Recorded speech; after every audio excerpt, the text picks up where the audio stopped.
반갑습니다. 데이업에서 재무와 가치를 집중적으로 분석하는 멘토 윤수명입니다. 이번에 할 종목은 SL이고요. SL 같은 경우에는 재무 지표만 보면 상승 모멘텀을 그리고 경제 지표만을 보면 불확실성을 이라는 제목으로 제가 가지고 왔어요.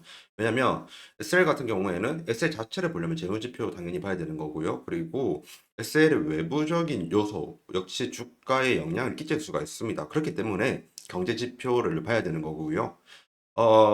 두 가지식으로 말씀드리면 재무지표만 보면 SL의 상승 모멘텀은 확실히 있습니다. 그리고 경제지표만 보면 SL의 하락 공포심이 올라가요.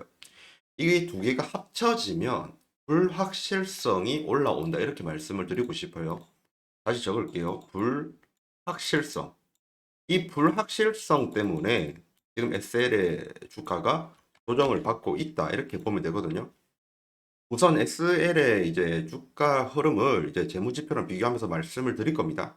그런데 이제 이러한 SL의 좋은 재무지표의 흐름이 만약에 미국의 경제 지표가 안 좋게 된다고 하면 주가 조정을 크게 받을 확률이 있습니다. 이런 부분들을 오늘 세세하게 말씀을 드릴게요.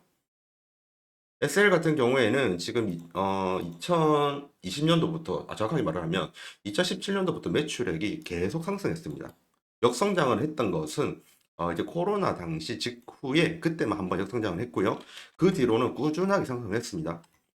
추가적으로 말씀을 드리면 영업이익은 2021년도부터 조금씩 늘어나다가 2022년 지나가면서 극대화가 되었고요. 그 이유는 바로 이제 할로겐 램프에서 LED 헤드램프로 이제 바꿔 쓰면서 고부가 제품화 시켰기 때문입니다.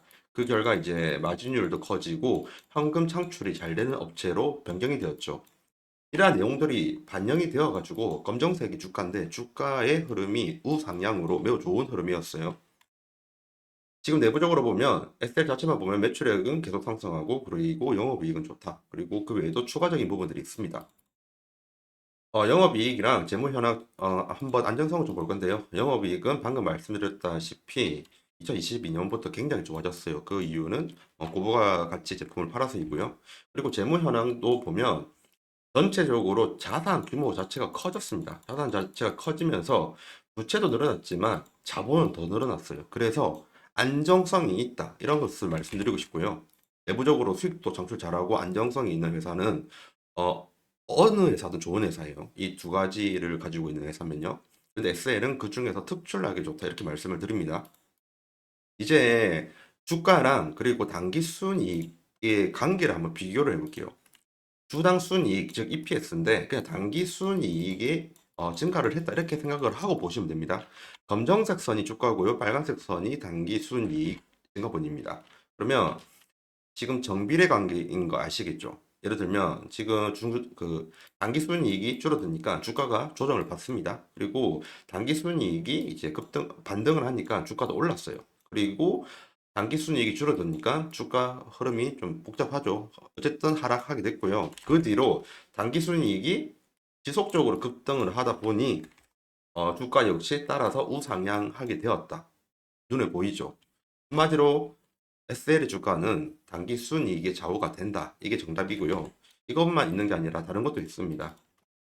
PBR 밴드인데 이 PBR 밴드는 기업의 자본을 기준으로 해서 만드는 지표입니다. 그냥 자본이라고 생각하시면 돼요. PBR 뭐 공식 이런 거 다 필요 없습니다. 그냥 자본으로 보는 스프레드, 밴드, 상단과 하단, 고평가, 저평가 구간을 볼 수 있다. 이걸로 이 정도만 알면 PBR 밴드 보는데 문제 없습니다. PBR 밴드로 보면 이제 상단이 1.0배예요. 그리고 하단이 0.39배입니다. 제가 이 자료를 가지고 온 이유는 지금 SL 같은 경우에 지금 현재 저평가 구간인가 주가가 아니면 고평가 구간인가를 말씀드리고 싶어서 가지고 왔어요. 지금 1.0배에 그거 터치를 하게 되면 보통 고평가라고 하고요. 그리고 아래쪽인 0.39배 이쪽에 터치가 하게 되면 저평가라고 하는데 정확하게 말을 하면 이 사이가 저평가고 이 위가 고평가예요. 일반적으로 보면. 근데 이제 제가 말씀을 드리고 싶은 거는 SL 같은 경우에는 지속적으로 영업이익이 늘어납니다. 단기 순이익이 늘어나죠. 그럼 자본이 올라가요. 자본이 올라간다고 하면 이 스프레드가 이거 보이죠, 이거. 이런 식으로 스프레드가 이런 식으로 하고 올라가요. 마찬가지로 얘도 우상향하다가 이렇게 하고 올라가겠죠. 노란색도 마찬가지로 이렇게 하고 올라가요. 이러한 미래 가치를 땡겨 왔었을 때 보면 지금의 SL의 주가는 저평가가 맞습니다. 이 부분을 말씀을 드리고 싶었고요. PDR 밴드라는 것도 있어요. 방금은 자본 위주로 본 거잖아요. PDR 밴드는 말 그대로 배당금이다. 이렇게 생각하고 보면 됩니다.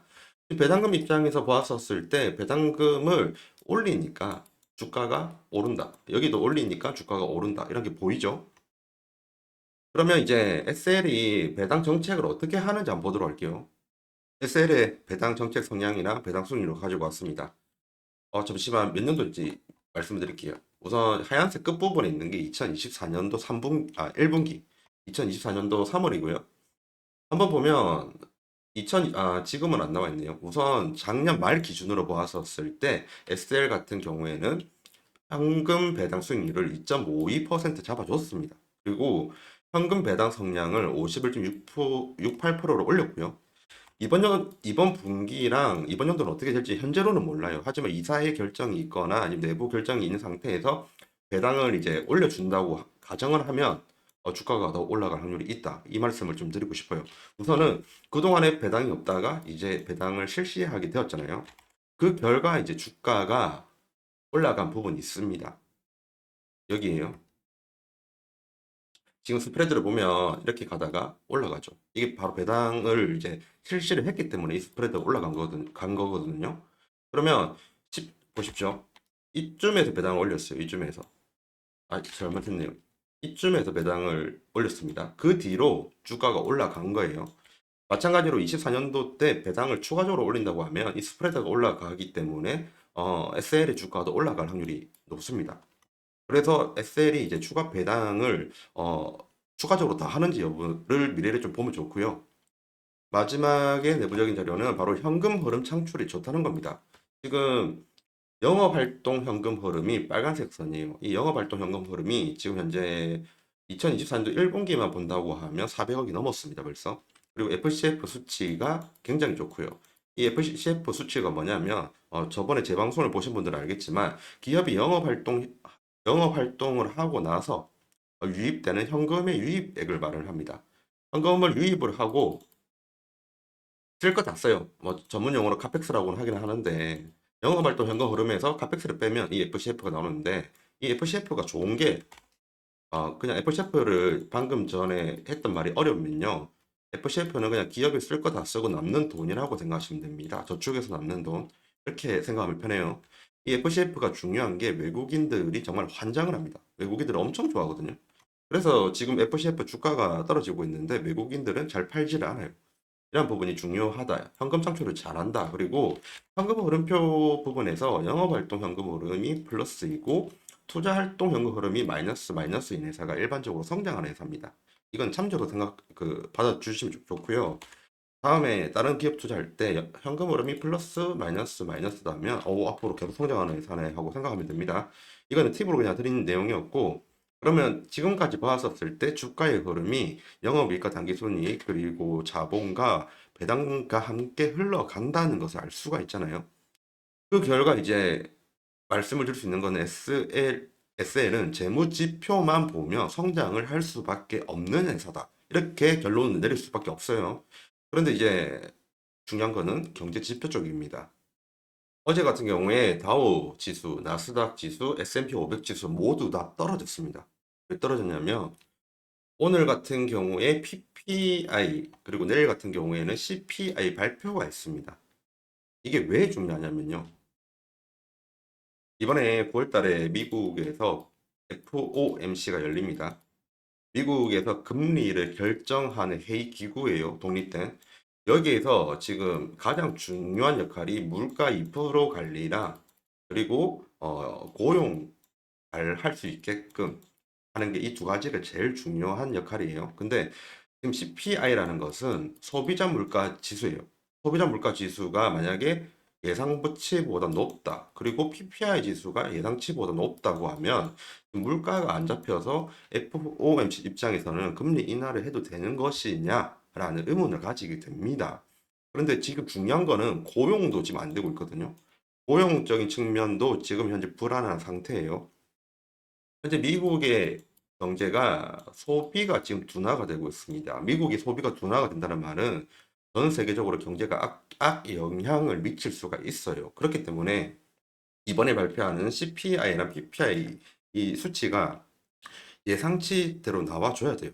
그래야지 9월 FOMC가 이제 금리를 낮춰주고 물가는 잡고 이제 고용을 회복하게끔 할 수 있는 그런 시간을 벌어다 주거든요.